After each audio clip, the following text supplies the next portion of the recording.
मेरे इस चैनल पर आने वाले सभी दर्शकों को और श्रोताओं को मेरा सादर सप्रेम नमस्कार। भारत के स्वतंत्रता संग्राम का 190 वर्ष का काल समय,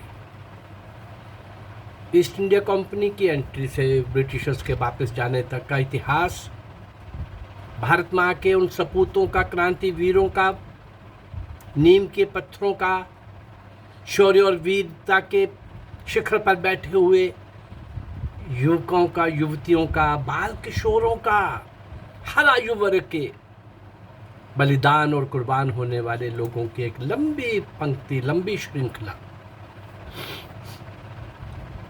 सशस्त्र क्रांति के माध्यम से उस अंग्रेज सत्ताशाही को बाहर फेंकने का, उखाड़ फेंकने का संकल्प लेके चलने वाले और जान हथेली पर रख के चलने वाले, फांसी के तख्तों के ऊपर हमेशा की नींद सो जाने वाले, काला पानी जैसी भयंकर सजाएं भुगतने वाले, एक से एक बढ़िया वीरता और शौर्य का नया इतिहास लिखने वाले, सारी दुनिया को आश्चर्य में डालने वाले, यहाँ के जाने वाले कुछ अंग्रेज अपने देश में जाकर के और कभी कभी उस समय भी पत्र द्वारा यहाँ के उन शूरवीरों की, उन बलिदानियों की, उन भारत माँ के सपूतों की कथाएं और उदाहरण लिख करके भेजा करते थे। लेकिन हमने उन सारे महापुरुषों को, क्रांति वीरों को, भारत माँ के सपूतों को कहीं इतिहास में न स्थान नहीं दिया। आज 23 मार्च है।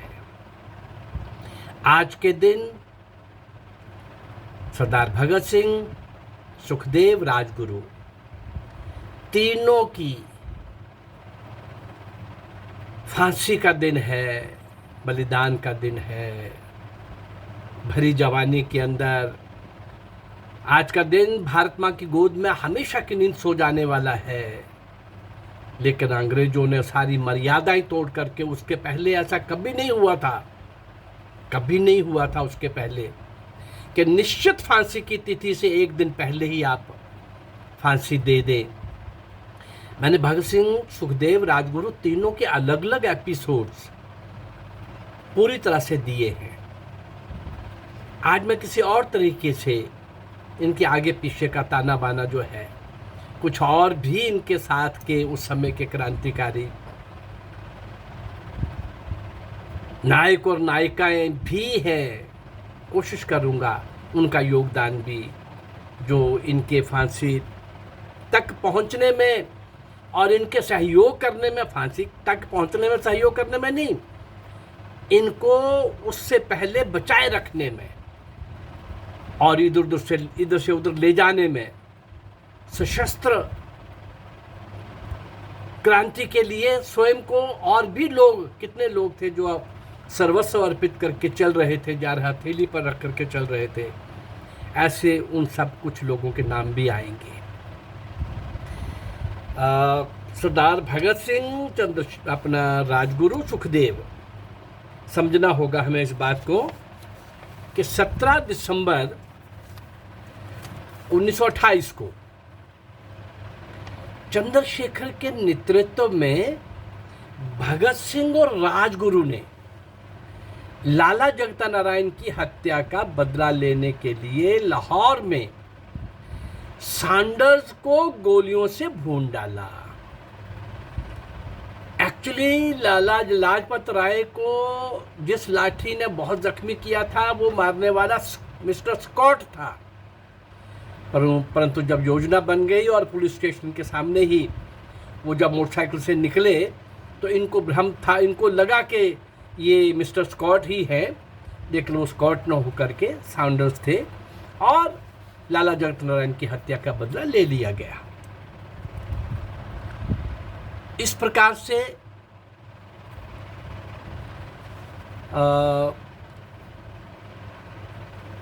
जब गोलियों से छलनी कर दिया गया सैंडर्स को, तो नेचुरली पुलिस ने पूरे लाहौर को घेर लिया, घेरेबंदी बड़ी टाइट सी कर डाली इस बीच में एक देखिए क्या रोल है दुर्गा भाभी का। भगवती चरण बोहरा महान क्रांतिकारी, यहाँ उनका भी संबंध है इस कारण से, हालांकि इसी कड़ी में उनकी भी वो भी बलिदान हुए हैं, लेकिन ये अपने आप में भगवती चरण बोहरा की श्रीमती दुर्गा भाभी अपने आप में एक क्रांतिकारी की पत्नी होने का सौभाग्य तो था ही था, लेकिन किसी भी क्रांतिकारी से कम योगदान नहीं था, प्रत्यक्ष भी और अप्रत्यक्ष भी। आइए देखें जरा इस सारे घटनाक्रम को दुर्गा भाभी ने जो बताया, इस सारे घटनाक्रम को दुर्गा भाभी प्रत्यक्षदर्शी थी, पहले भी और बाद में भी। वो क्या बता रही हैं, इसलिए मैंने कहा कि आज एक अलग तरीके से आज का जो दिन है बलिदान का, आज हम उसको उस ढंग से देखने की कोशिश करेंगे दुर्गा भाभी की नज़रों से। क्या बोलती हैं कि हम लोग उन दिनों लाहौर में एक गली के छोटे से मकान में नाम बदल कर रहते थे। मैं मकान में बैठी संस्कृत का अध्ययन कर रही थी, स्कूल अध्यापिका थी, कि कुंडी खटकने की आवाज़ आई। आशंका हुई कि पुलिस आकर दबोच ना ले, वही हो सकता है, तो वो दबोच लेगी। इस सोच से, इस शंका से उठी, कुंडी खोली तो आगे सुखदेव को खड़ा पाया। सुखदेव अंदर आए और धीरे से बोले, भाभी, भगत सिंह तथा हमें और भी 2-3 लोगों को लाहौर से सुरक्षित निकालने के लिए आपको प्रमुख भूमिका निभानी होगी।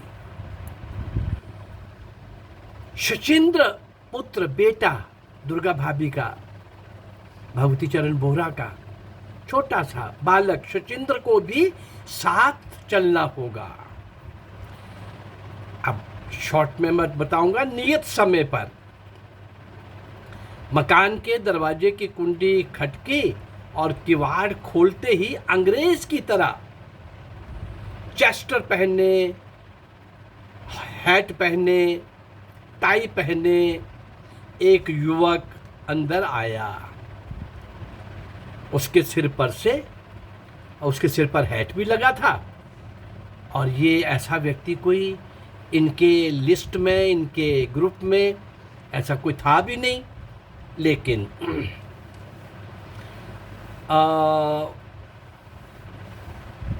क्या बोले वो, हम दोनों को पति पत्नी के रूप में और बच्चे के साथ स्टेशन पहुंचना है।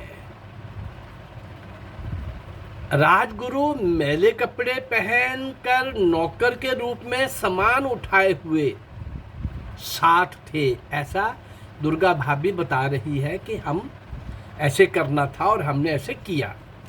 रेलवे स्टेशन पहुंचते ही हमने देखा कि प्लेटफॉर्म पर और रेलवे गेट को पुलिस ने घेरा हुआ है। अब इतनी बड़ी घटना हो चुकी थी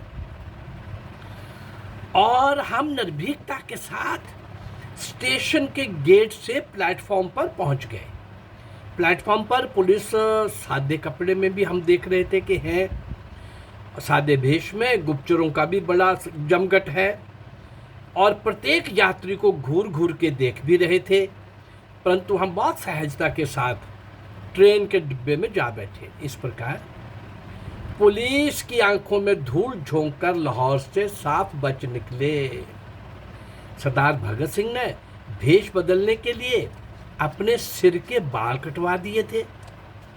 पुलिस के पास तो उसका जो फोटो था वो सिख वेश का था, इसलिए भी उन्हें कोई पहचान नहीं सका।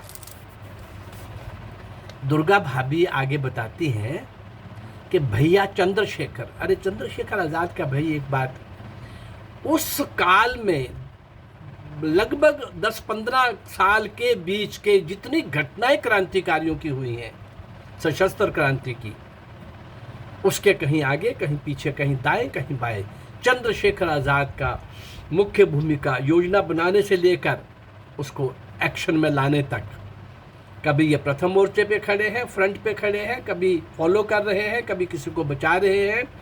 ये सारा रोल, बहुत बड़ा रोल चंद्रशेखर का देखने को मिलता है। इनके मैं 2-3 एपिसोड दे चुका हूँ आपको। दुर्गा भाभी बताती हैं कि चंद्रशेखर आज़ाद जो है, राम नामी दुपट्टा धारण किए साधु के वेश में उसी ट्रेन में सवार हुए, उसी ट्रेन में, उस डिब्बे में नहीं, और वह रास्ते में मथुरा उतर भी गए। सैंडर्स की हत्या के बाद चंद्रशेखर आज़ाद, विशंपायन, ये हिमालयन टॉयलेट्स के नाम से इन्होंने एक कारखाना खोला, नाम से। लेकिन उसमें काम क्या होता था? बताने को ये था कि टॉयलेट्स है और साबुन बनाने की फैक्ट्री, साबुन टॉयलेट का सामान है और साबुन बनाने की फैक्ट्री है, किंतु उसमें बम बनाने का काम होता था। सच्चिदानंद, हीरानंद वात्सायन आ गए, प्रख्यात साहित्यकार, और विमल कुमार जैन, प्रोफेसर नंद किशोर निगम, ख्यालीराम गुप्ता, पंडित भगीरथ शर्मा, मेरठ निवासी, मास्टर हरकेश, भवानी सहाय, हरद्वारी लाल, ऐसे बहुत सारे साथी इस बम फैक्ट्री में सक्रिय थे। बहुत सक्रियता से वो उस बम फैक्ट्री में काम कर रहे थे, और बहाना क्या था? साबुन की फैक्ट्री में हम लोग काम करते हैं। उधर क्या हुआ, सरकार दिल्ली की असेंबली में 2 दमनकारी बिल पेश करने वाली थी। सार्वजनिक सुरक्षा कानून की आड़ में सरकार राष्ट्रीय आंदोलन को कुचलना चाहती थी। दिल्ली के गुप्त अड्डे पर बैठक कर भगत सिंह तथा अन्य क्रांतिकारियों ने इन बिलों का उग्र विरोध करने की योजना बनाई। सुखदेव स्वयं असेंबली पहुंचकर बम विस्फोट करना चाहते थे, किंतु भगत सिंह अड़े रहे, नहीं, ये काम मुझे ही करना है, और अड़ गए वो। 7 अप्रैल 1929 को दिल्ली के कुत्सिया बाग में दुर्गा भाभी और भगवती चरण बोहरा भगत सिंह से मिले। दुर्गा भाभी के साथ उनका बेटा शचेंद्र और सुशीला दीदी भी थी। सुशीला दीदी का भी, इनका भी मैंने एक एपिसोड दिया हुआ है। बहुत बड़ी क्रांतिकारी थी और इनका भी बहुत बड़ा योगदान था। ये भी उस दिन साथ थी। बातचीत के दौरान ये स्पष्ट हो गया कि अगले दिन 8 अप्रैल को भगत सिंह दिल्ली असेंबली पहुंचकर बम विस्फोट कर तहलका मचा देंगे। उन्हें अंतिम विदाई देने के लिए, सोचिए जरा, उन्हें अंतिम विदाई देने के लिए दुर्गा भाभी और सुशीला दीदी ने भगत सिंह के माथे पर रोली का टिक्का लगाया। हर समय तैयार रहते थे। मृत्यु, फांसी, गोली कभी भी कहीं से भी आ सकती है। और ये बहुत बड़ी बात थी। पहली बार अंग्रेजों की उस दिल्ली की असेंबली में बम विस्फोट के लिए जा रहे थे, तो बहनें दोनों मान के चल रही थी कि ये अंतिम विदाई है। 8 अप्रैल 1929 का ऐतिहासिक दिन था, जब दिल्ली असेंबली में पब्लिक सेफ्टी बिल प्रस्तुत किए जाने के समय असेंबली भवन बम के भयंकर विस्फोट की आवाज़ से गूंज उठा। विस्फोट होते ही असेंबली में भगदड़ मच गई। साइमन और जॉर्ज शुल्टर भागकर मेजों के नीचे, टेबल्स के नीचे घुस गए। केवल पंडित मोतीलाल नेहरू और पंडित मदन मोहन मालवीय ही अपनी सीटों पर बैठे रहे। कुछ ही क्षणों के बाद भगत सिंह और बुटकेश्वर दत्त ने इनकलाब जिंदाबाद के नारे लगाकर, भगत सिंह के साथ यहाँ पर कौन थे? बुटकेश्वर दत्त। असेंबली में वो सैंडर्स की हत्या के लिए भगत सिंह के साथ राजगुरु थे, चंद्रशेखर थे। कुछ ही क्षणों के बाद जब भगत सिंह बुटकेश्वर दत्त ने इनकलाब जिंदाबाद के नारे लगाए तो सभी का ध्यान उनकी ओर आकर्षित हो गया। देखते ही देखते उन्होंने लाल रंग के पर्चे भी बिखेर दिए, जिन पर लिखा था बहरों को सुनाने के लिए धमाकों की आवश्यकता होती है। प्रसिद्ध फ्रांसीसी क्रांतिकारी शहीद बेला के ये शब्द हमारे काम के औचित्य के साक्षी हैं। उन पर्चों में लिखा था, जब भगत सिंह ने रिवॉल्वर फेंका तभी सुरक्षाकर्मी उन्हें गिरफ्तार करने का साहस कर पाए। लाहौर के सैंडर्स हत्याकांड के सिलसिले में सुखदेव तथा राजगुरु पकड़े जा चुके थे। उसी हत्याकांड के मामले में भगत सिंह को भी जोड़ा गया तथा इन सब पर लाहौर षड्यंत्र नाम से केस चलाया गया। ये लाहौर षड्यंत्र नाम का केस, इसमें और भी कई निर्दोष लोगों को कई वर्षों तक जोड़ा जाता रहा कि हाँ ये लाहौर षड्यंत्र में ये शामिल थे। जिसको फांसी देनी होती उसको उसके साथ जोड़ दिया जाता और नाटक किया जाता कोर्ट के अंदर।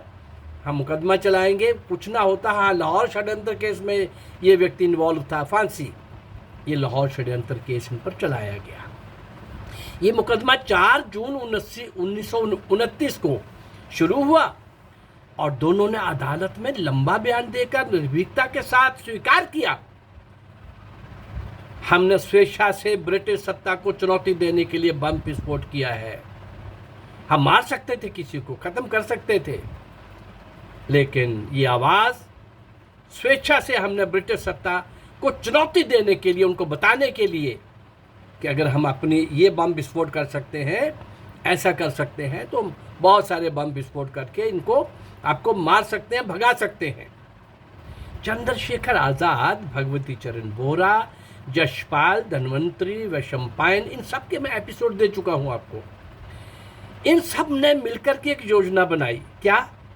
जेल से अदालत ले जाते समय आक्रमण किया जाए, बम विस्फोट कर भगत सिंह को और बटुकेश्वर दत्त को छुड़ा लिया जाए।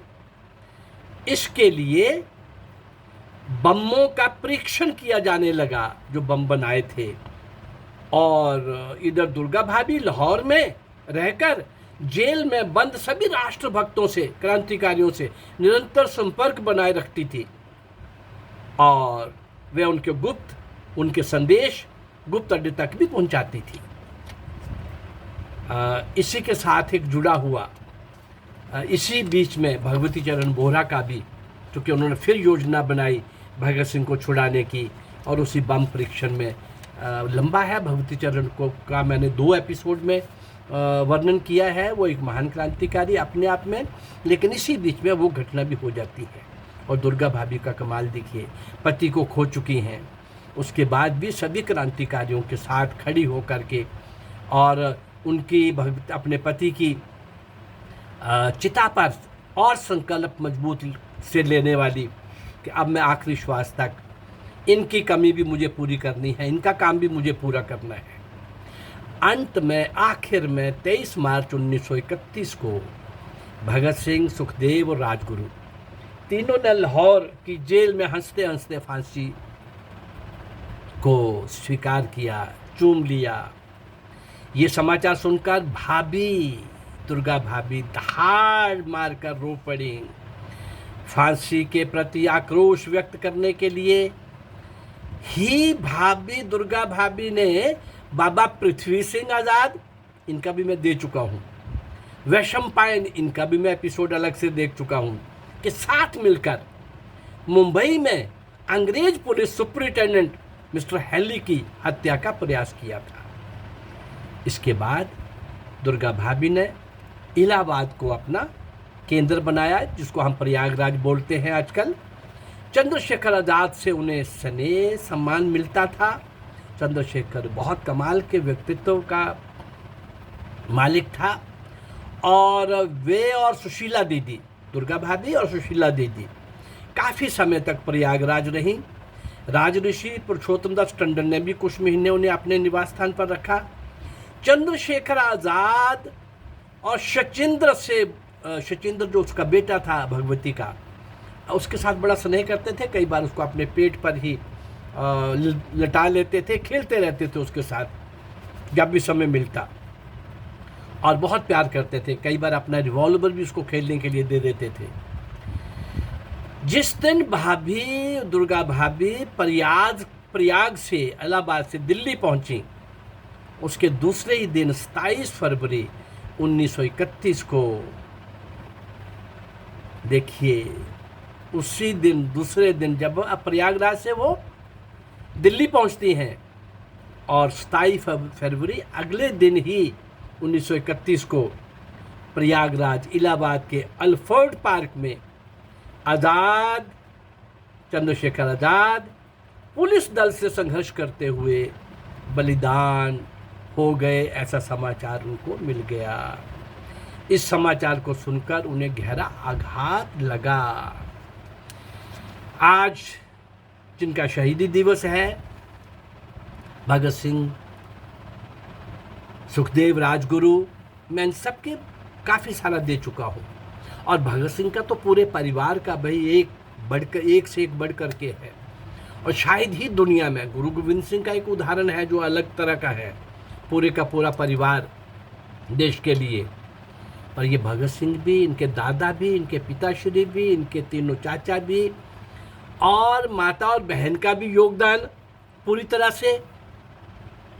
और लेकिन ये आज जो मैंने इस बलिदान दिवस को आपके सामने रखने की कोशिश की है, इसके साथ देखिए कितने लोग, भगवती चरण बोहरा, मैं आज उनके लिए अलग से ज़्यादा नहीं ले पाया, लेकिन इसी समय ये कांड भी हो जाता है। और वो दुर्गा भाभी अपने पति को खो चुकी हैं, बच्चा छोटा है और एक स्कूल टीचर है, फिर भी वो हर तरह से, दुर्गा भाभी के तो और बड़े कमाल के किस्से हैं।